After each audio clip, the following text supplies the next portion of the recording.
This is Dream Chasers, episode 49, with Kate Strachnyi. Hey guys, what's going on? I'm Adam Carswell, and welcome to Dream Chasers, Interviews with the Future. On Dream Chasers, we interview individuals with supernatural amounts of potential based on early success in their careers.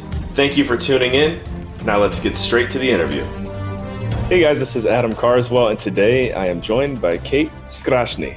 Kate is the creator of Story by Data, which is a LinkedIn special video series. She's going to tell us a little bit more about it. Kate's originally from Khujand, Tajikistan. She went to Baruch College in New York City, and Kate now lives in New York City as well, in Queens. Kate, thank you for being on the show. That was quite an introduction. Do you have any opening remarks for our listeners? Thank you, Adam. Yes. So Story by Data is actually its own site. I know you mentioned it's like a video series on LinkedIn. I know most of probably 99% of my social media time is spent on LinkedIn. I'm super excited to be on this podcast and happy to chat about whatever you'd like to chat about. All right. Well, yeah, guys, as Kate mentioned, I first discovered her on LinkedIn. Kate, I didn't even get to tell you this yet, but there was some kind of list that somebody did on LinkedIn, like maybe a month, 2 months ago, about the 5 of the most influential people on LinkedIn right now. And I don't know if you knew that, but you're like in the top 5 according to somebody's list, someone who's important. That's what their list. Your name is in there. So, that makes me feel special. Someone somewhere who is supposedly important. Yeah, thank you. That's ranked awesome. You in the top 5. That's like Gary V, Grant Cardone ranking right there. Oh, wow. Most people I admire greatly. So anyways, that's how I first found Kate. We connected. I started following her. She was doing some really cool interaction. You're even doing, I've seen some LinkedIn live videos. So I'm even curious about that. How did that begin? Because I don't think anyone can go live on LinkedIn. Am I correct? You are correct. Yes. So I'm currently beta testing the LinkedIn Live feature. I think I started about a month ago or so. And I actually had a session today. Usually I do these things focused on data science, analytics, data visualization, but today it was more broad on LinkedIn best practices if people want to go ahead and check that out. But yeah, they actually contacted me, and by they I mean LinkedIn. Mm-hmm. And I almost didn't respond to them because, after a while you get so many messages on LinkedIn and things get lost because there's so many things coming in. And then I actually thought this was spam because it's somebody I've not connected with. It's like some random person. She's like, hey, fill out this Google Sheet form. And I'm like, okay, sounds fishy. Like, she wants my information. But I'm like, oh, whatever. What do I have to hide? So I filled out the form because it sounded cool. I'm like, oh, LinkedIn Live. I didn't even know they were doing that. But yeah, a few weeks later, I actually heard back and they're like, oh, you've been selected. And that kind of went from there. So now I try to go live at least once a week, but I'm going to start to do it more frequently because it is a lot of fun. That engagement that you get from the audience is awesome. Right. And yeah, now that you're in there early, so to speak, I'm sure it's working wonders for your network as well. Oh, yeah, absolutely. I mean, at some point, I think last week I had over 800 people join at one point in time. Wow. Yeah, the thing itself was viewed at least 1,000 or 2,000 times, but it was just cool to see the power of LinkedIn because I know a couple of friends of mine go live on Facebook and YouTube and some other platforms, and they get like 25 people. So that's kind of what I was expecting because who has time during their workday? Usually I go live during the business week, during the work days, but apparently nobody works anymore and everyone's on LinkedIn and they join your live sessions. That's great. Right. And how long have you been doing the Story by Data project? So Story by Data, probably like 2 years. Can you also elaborate on what it is too? Yeah, sure. So Story by Data started as a blog where I thought I'd like to have a place to send people in case social media kind of dies out. You know how I don't even remember the previous social media platforms that existed, but MySpace. They all kind of MySpace. That's that was like the big one. I was thinking of a different one. It's called WeMeet, which is like a Russian one, which you probably wouldn't know at all. But that was MySpace is the example I wanted to bring up. Thank you. So I'm like, let me create my own site and get subscribers in case, LinkedIn ever decides to block me or drop me or something, or just go away completely. Mm-hmm. So that's how Story by Data was born. And I figured, I can put some of my blog posts, my articles there, and kind of have a little bio for myself. So it started out as a very, very basic blog site. But earlier this year, I actually started something called Dedicated Weekly, which Ah, is yes. kind of, yeah, it's a play on words where it's like I'm dedicated to data, so it's dedicated, and it's weekly because so every week I pick a different topic, and there's a giveaway prize associated with that topic. So, for example, I think last week I had the topic was give me like write up a little post about predictive analytics and some of its use cases. And then the prize was this book by Eric Siegel, who wrote this like predictive analytics book, and it's like really amazing and used in all universities. So it's a really a good prize. And each week I have a different giveaway from a different person, which was a little bit tough to get. I mean, we're already in April. So every week, yeah, there's a different prize, there's a different topic, and people submit either an article or a video on whatever question I pose or topic I pose. So some weeks I get like 35 or 40 submissions. Some weeks it's like 5 or 10. It depends, I think, on the topic and the Hmm. prize, right? If the prize is really awesome, a lot more people submit something. But all of that content lives on Story by Data. That's another part of what I use that site for. And then the last thing is I had this video series for actually exactly a year now called Humans of Data Science, which is housed on my Story by Data YouTube channel, but also lives on storybydata.com. Hmm. And that's really just kind of like what we're doing now, but it's a video form of like video podcasts. They last like 10-15 minutes. Some go longer just because people like to talk. And some people are just like really have really interesting stories that you can't stop them. Yeah, so all of those things are kind of what Story by Data is hosting for me right now. Nice. All right. Well, it's Kate, it's time to step into the next level chamber.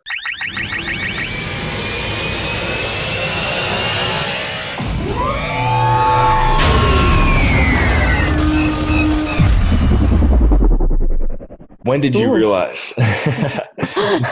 When did you realize this was something you wanted to take to the next level? Okay, so I was always into like blogging and stuff. Even in my previous career, I was in risk management, regulatory compliance before I got into data. I had a risk blog, riskarticles.com. I still have it. I'm not really active on it. I need to get more active on it because it's just sitting there. But what I like to do is when I enter a new field or I'm learning a new concept or just like a new tool or whatever, I like to research it and then summarize my findings. And then I want to do something with those findings. So I write an article or like a presentation or create a video. And what I ended up doing is I ended up putting content on whatever blog site. At that point, risk, at this point, data. So that's kind of when I realized I wanted to do it, is when I was switching careers and I was really trying to get into this new field. Yeah, that's kind of what caused it all. Okay, and I'm also curious, in this industry, this data-driven society, maybe you see something because you're deeper into it than I am, but I mean, you're a very remarkable individual to begin with, simply because you don't necessarily look like the average person, Hey, what are right? you trying to say, man? I mean, tell us about that. I feel like that's something totally to your advantage, and it looks like you're taking care of it.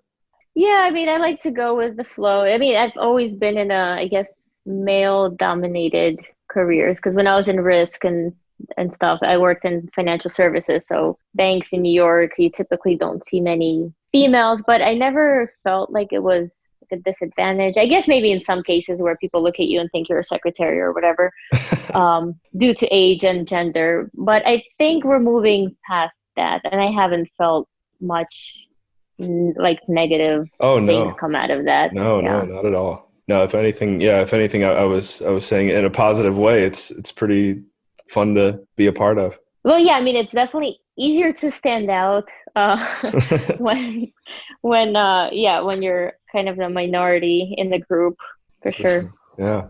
So what is your why, Kate? What's the why behind Story by Data?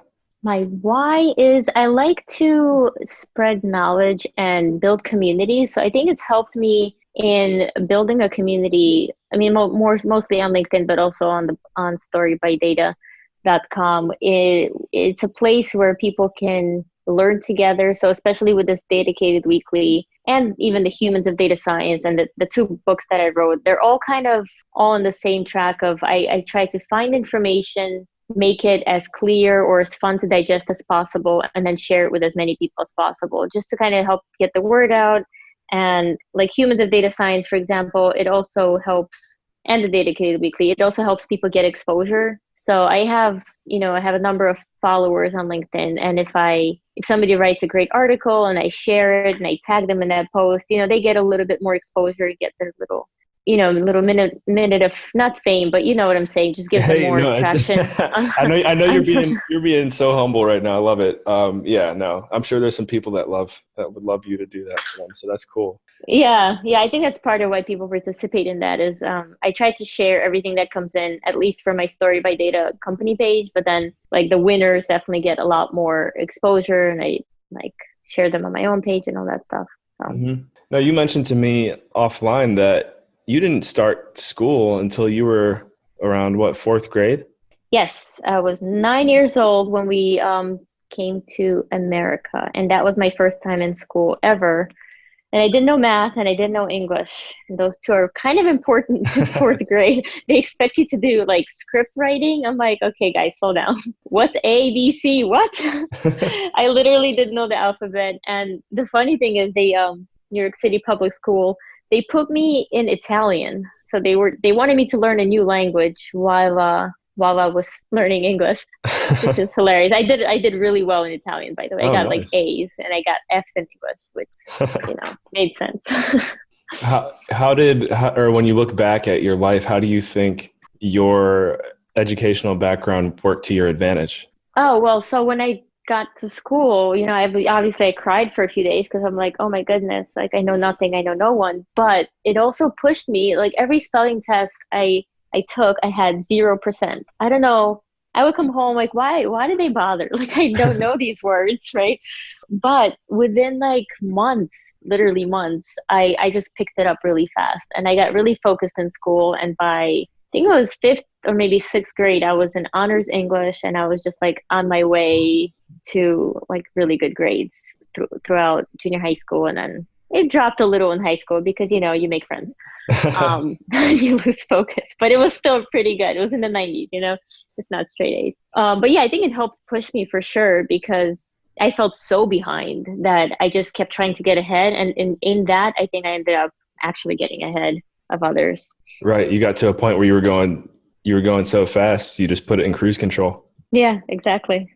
What industry leaders and role models would you say you're inspired by? So in the data space, I think people like Bernard Marr, Miko Yuck. I mean, there's so many people in the data space. I could probably spend like half hour just listing names. But I think people that maybe the audience might relate to more. I think Gary Vee has been really inspiring me, especially recently, just because all his talk about creating original content is just so motivating, and him being super real on all of his in all of his content Right. Yeah. inspires me to kind of put more of myself out there and just documenting my process. So he's definitely made a difference in my life. Yeah. I saw you posted a video the other day, I think, of you on some monkey bars or something like that. Yeah, sure. No, and so that goes to show. I mean, I know from what I've observed now on LinkedIn, everyone's tired of just holding the camera and talking about business the whole time. We want to see who you are as a person and what you're doing. And it was just a quick little clip I think that you posted there, but it was pretty captivating. How did that do for you, data wise, I should say? Well, I think that post was not only just like me doing monkey bars. It was more about my running. Actually, I got to the monkey bars during my run because I'm trying to hit 1,000 miles for the year, and I think most of my LinkedIn followers would know that because I post pretty frequently, probably as frequently about my running as I do about data, maybe a little less, because I'm just so excited about it.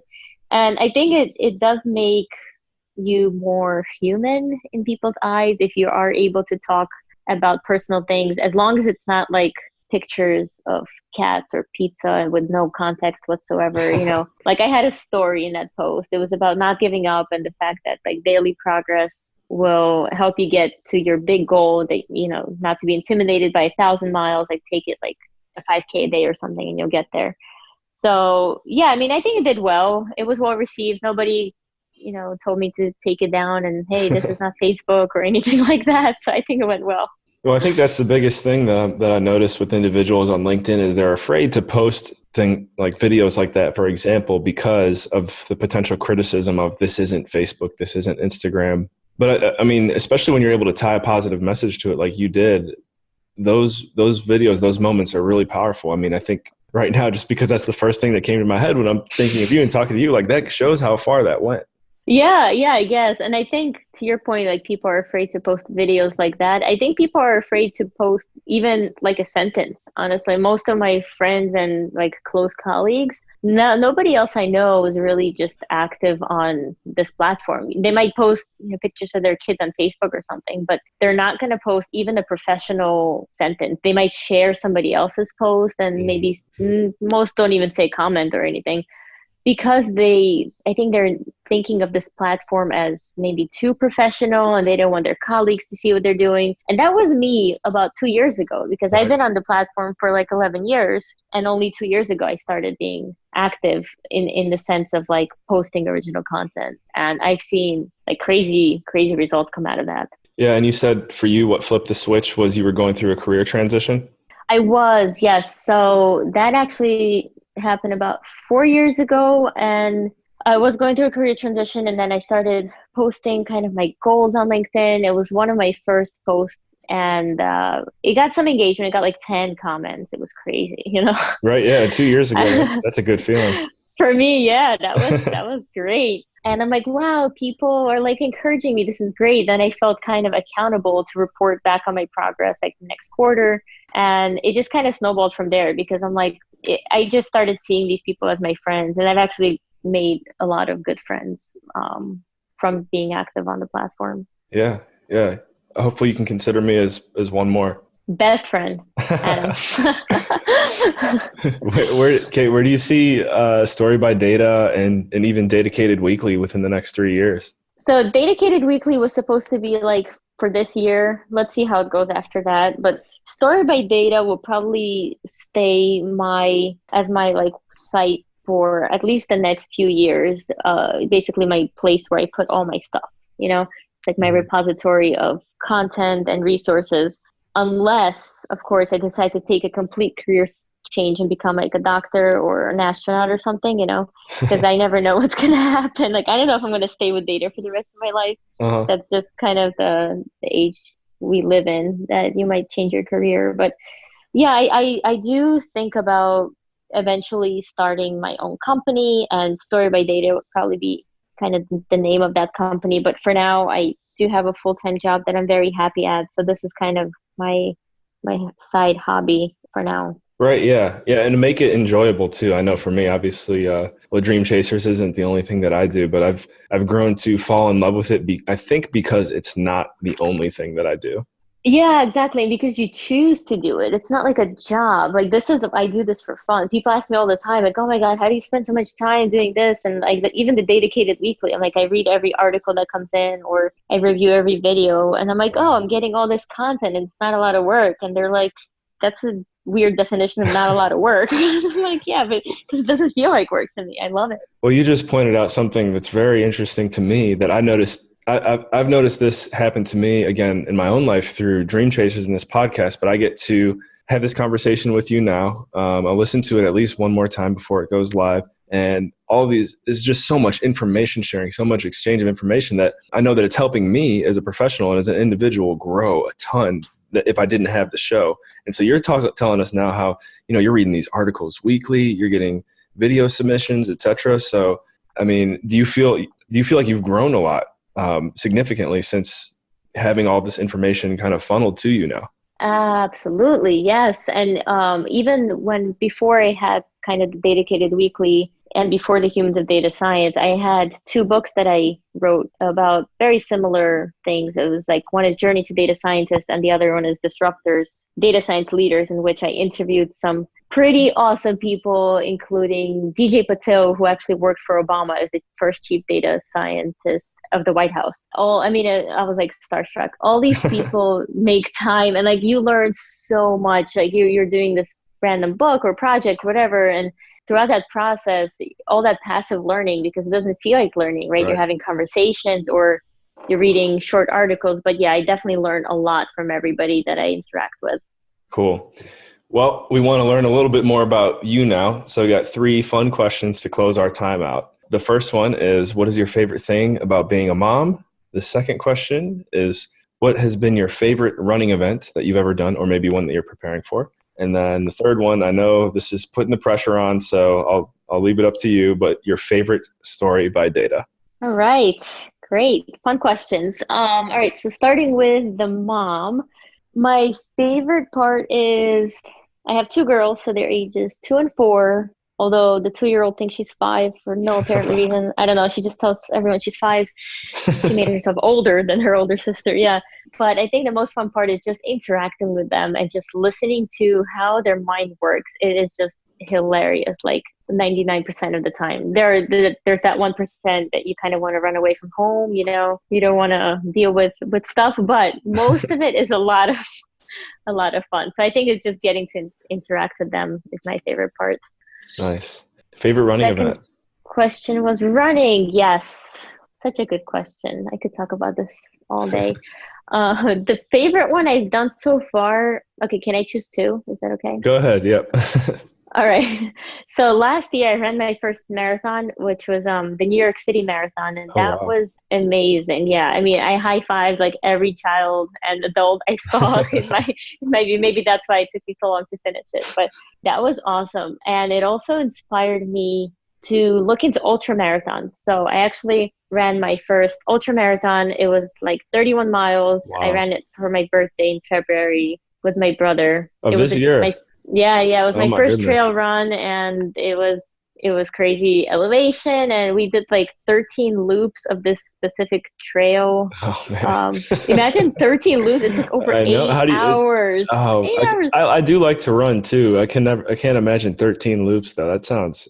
Yeah, each loop I think was 2.4 miles or something. So, but you end up really getting to know the trail. You're like, oh my goodness, I know this tree, and I know after this tree is this huge uphill with the rocks. You already know what to expect, and we didn't stop a single time. So we kind of even ate as we went. So yeah, that probably beats the New York City Marathon. Yeah, that's cool. Where was that one at? In Queens. It's Forest Park. It's like a few miles from my house. Wow. Okay. Yeah. They have an actual. So it was a 50K. They have an actual 50K coming up in September, which they do. Maybe it was 12 loops. Yeah, it's called the Dirty Dozen. For some reason, our loops didn't add up, so we had to keep running. But are you going to that one in September? I am, yeah. So I wanted to try it out. I signed up, and then I'm like, let me try this out. I mean, I was still going to do it. Wow, you just reminded me that I have that coming up in September. There you go. Find a way to track that data. Yes. Oh, I track all of that. Of course. Nice. All right. So yeah, the burning question, the one where, listeners that follow you don't take it personally if Kate doesn't pick yours. What's your favorite story by data, Kate? I actually saw something today. I don't remember who posted it, but there was a really cool data visualization. It was like this interactive thing that shows the median temperature across different countries over time, right? It basically attempts to prove that global warming is a thing. And visually, you can just see like this map, and you can just see like color is being placed on, like orange is hot and blue is cold, whatever. And you could just see things changing, and the fact that the Earth is really, really getting hotter over the years. And that's I would because say you're running so much. You're burning it up.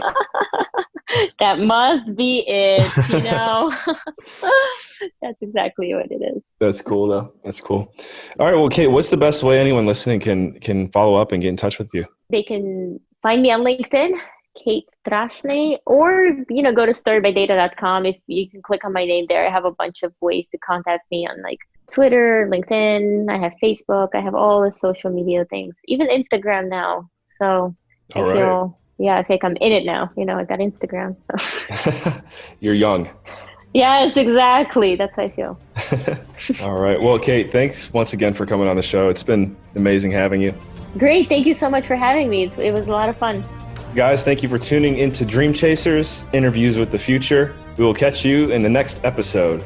Remember, in all you think, say, and do, take it to the next level.